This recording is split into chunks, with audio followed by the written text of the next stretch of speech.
Okay, so let's do the final part of a series of lectures in locally linear embedding.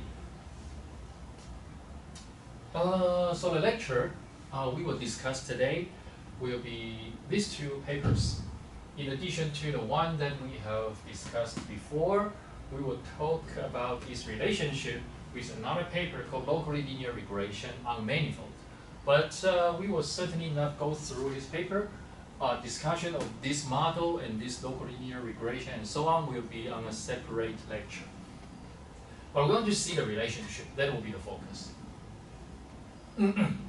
So, the manifold model, again as before, will be the manifold with boundary, and we will always assume that you have a manifold embedded in our p-dimensional space, which is smooth and compact, with a Riemannian metric induced from the ambient space. And you have a random vector x, okay, that has the range on the manifold via the embedding, okay, and you have an induced measure p is a density is the probability measure on the event space, which is absolutely continuous to the density measure, and you set p to be the density function, and we make some assumptions.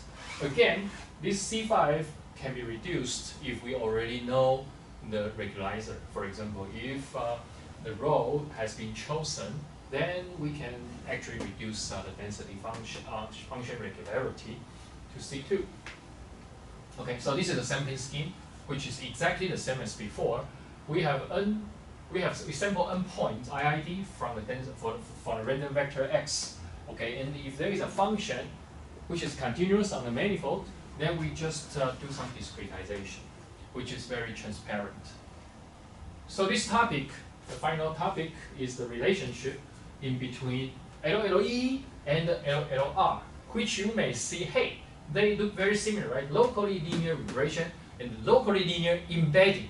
They both have locally linear. Let us see what are the relationship. Actually, this relationship was not discussed before. They just, maybe to my knowledge, by chance, both called locally linear, but turns out they are intrinsically connected.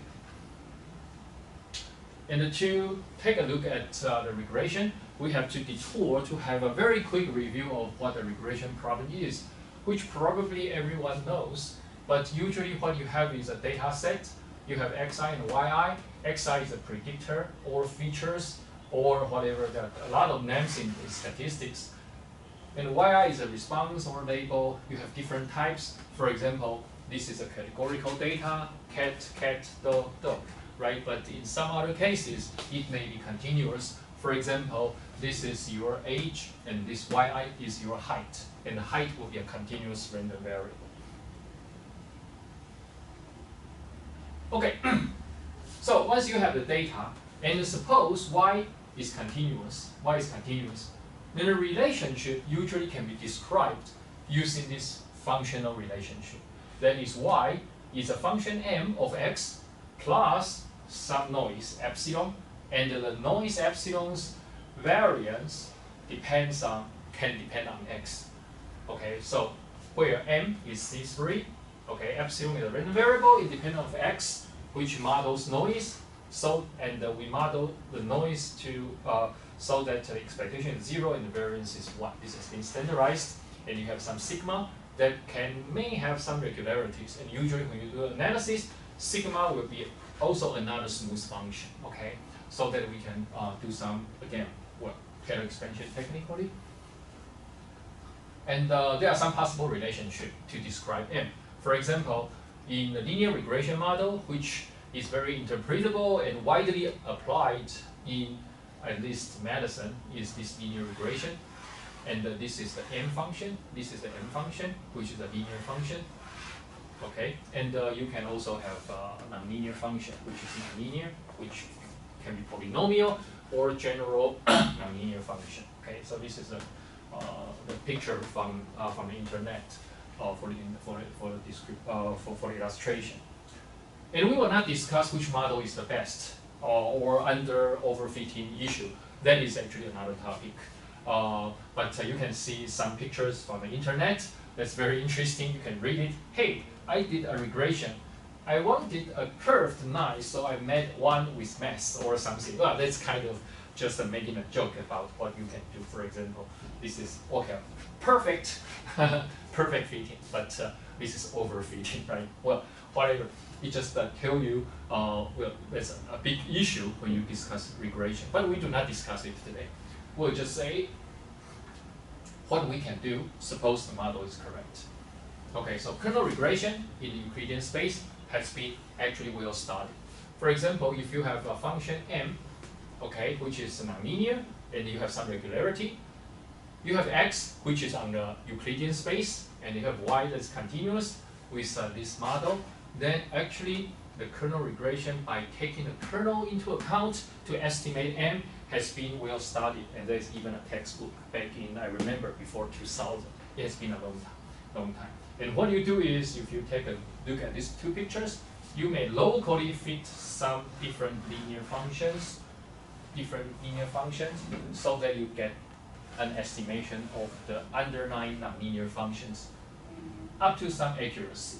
And that can be well studied, well analyzed. Okay, and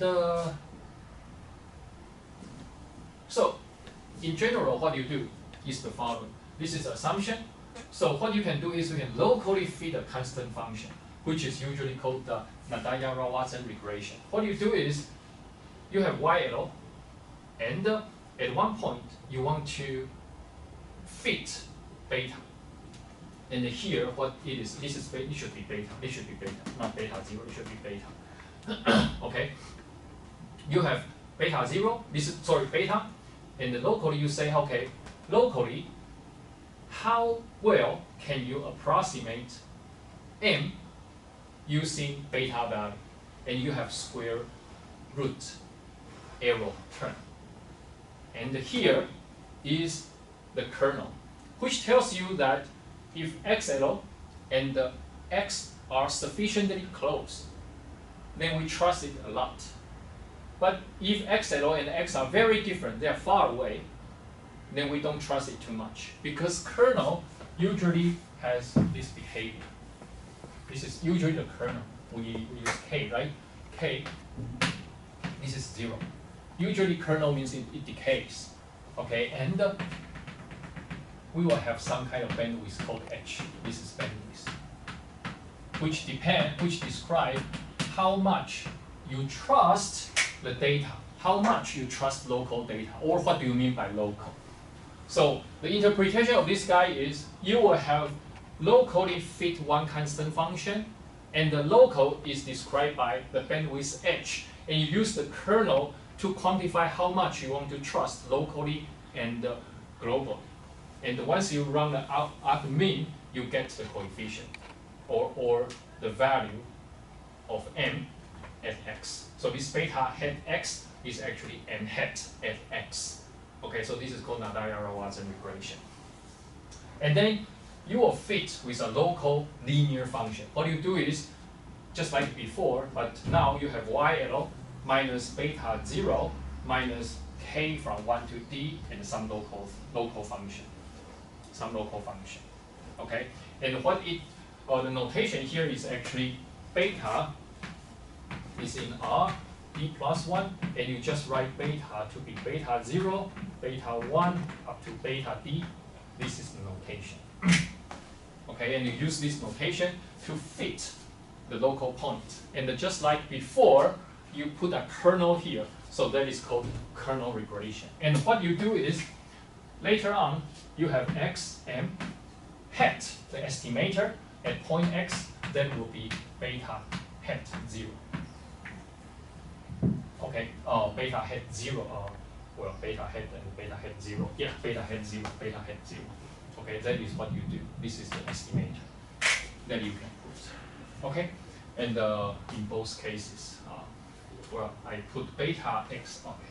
So let me write it beta hat x, but the first coefficient. Okay, sorry. Let me write it better so that hat at x will be E1 transpose beta hat x. if I follow exactly the same notation and exactly the same notation here.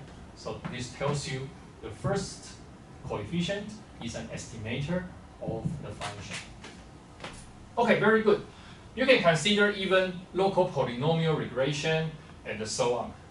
Well, but we only consider up to local linear. There are some reasons which we will discuss extensively when we discuss, in particular, locally linear regression, locally polynomial regression on the manifold setup. You will see that locally linear regression might be already the best one, unless you have a high order correction to counterpart the curvature impact. Otherwise, local linear embedding is maybe already. Local linear regression is might be already the best one when you work with the local linear. When you generalize local linear regression to the manifold setup. And you can do some simplification. Okay, if you want to solve this minimization problem, what you do is you just write down argmin of y minus x beta transpose wx y minus x beta. Where is wx? This is a weighted matrix. This guy, this guy. Oh, this is h. This is h. This should be h. This should be h. Okay. Or this should be epsilon, whatever. This is the same as here.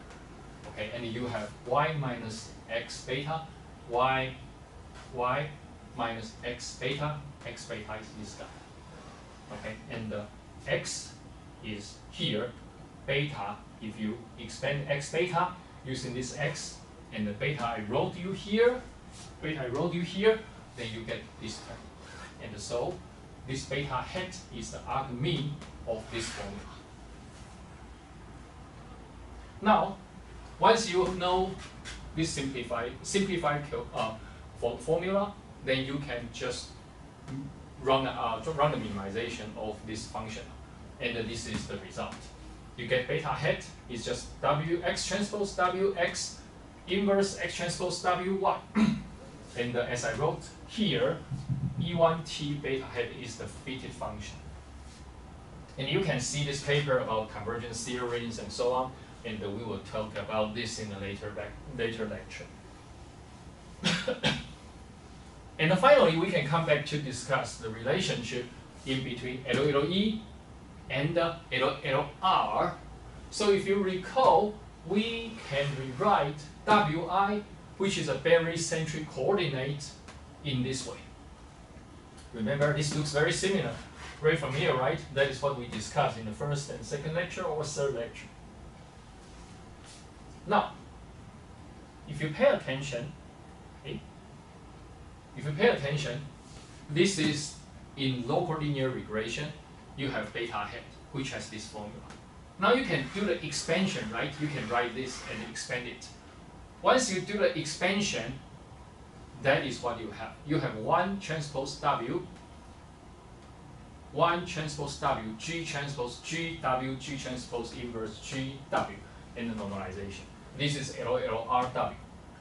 And if you compare this W, LLR, with the barycentric coordinate, which we remarked in the previous slide, don't they look similar? Don't they look similar? The only difference is this Wx. The only difference is this Wx. So what you see is actually LLE or LLR are related by choosing different kernels. In LLE, you can say it is nothing but chosen 101 kernel. 01 kernel. Okay? And this kernel is different from LLE kernel. And the LLE, the kernel function is adaptive to data. Its support is determined by the chosen number of neighbors. But LLR, the kernel is selected by the user, and so on.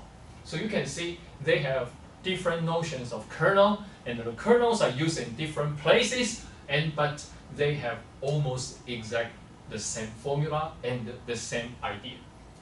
So what you can consider certainly is, since there is such a relationship, maybe we can use the LLR idea to design a beta embedding. For example, you can choose alpha, which is a weight, and make maybe determine a better embedding, and so on. So, well, we can try it. Okay, it hasn't been systematically tried, and well, I didn't have time to do it. So, see if anyone has interest. And just an FYI, the LLR, local linear regression, can help you to estimate the gradient. Actually, once you have beta hat, then you just can take the other coefficients, because remember, we estimate the function itself just using the first coordinate. The other d coordinate actually gives you the gradient estimator. And this is the, well, this is not very clear, but this is a numerical simulation where the red one is a ground truth and the black one is the estimator, which tells you that the estimator can be quite accurate. So you can estimate the gradient using locally linear regression. And we have talked about, spent some time discussing local linear embedding, but why do we spend so much time on it? Why don't you just believe it and use it and be novel? I mean, the reason is, if you really want to do science, you really want to understand what's going on, then you cannot just believe in something. You need to understand it. So when we talk about data science, my belief is science is actually the most important part. My biased belief is we need more theoretical understanding, in particular in unsupervised learning. And supervised learning as well, but this is a supervised learning topic we are talking about. So there are several algorithms. For example, we will talk about t-SNE in the future lecture and see what's going on. But I can tell you, our understanding of t-SNE is much lesser than what we know compared with other algorithms. Okay, so I think that is the end of it.